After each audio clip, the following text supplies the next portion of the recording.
While the science of modern geology can explain many fascinating rock formations and how they formed, sometimes despite everything we know as scientists occasionally encounter geologic formations that even with our best efforts can't be easily explained.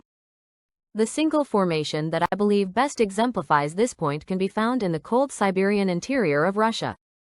There, far away from civilization, 23 kilometers west-northwest of the village of Molvo, you can find a strange rocky crater in the densely forested landscape.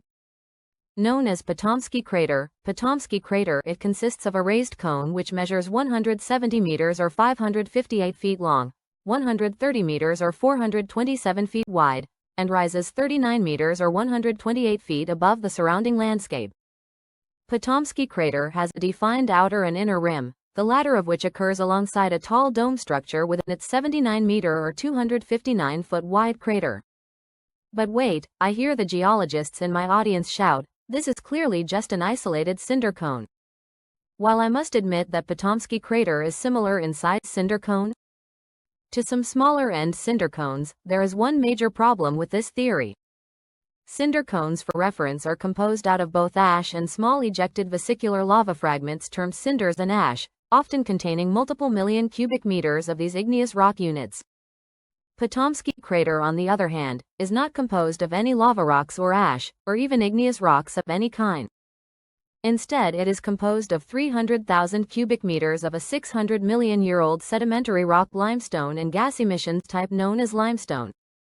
And this exists alongside occasional fragments of sandstone and schists, which likely originated more than 500 meters below ground.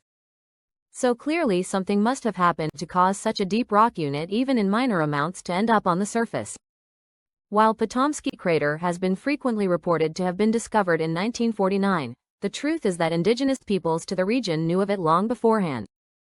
They discuss the area as full of evil spirits which should be avoided at all costs, which leads me to believe that after the crater formed it somehow caused some form of harm when a person traversed the area to investigate, perhaps due to lingering gas emissions. While some models suggest that Patomskiy Crater formed in two events around 1450 and between 1841 and 1842, others suggest it formed in a single event around the year 1700. So, what are the existing hypotheses on how Patomskiy Crater formed? The first hypothesis, which meteorite impact scientists came up and which we can immediate discount, suggests that a very dense iron meteorite struck the area and got buried 100 or 200 meters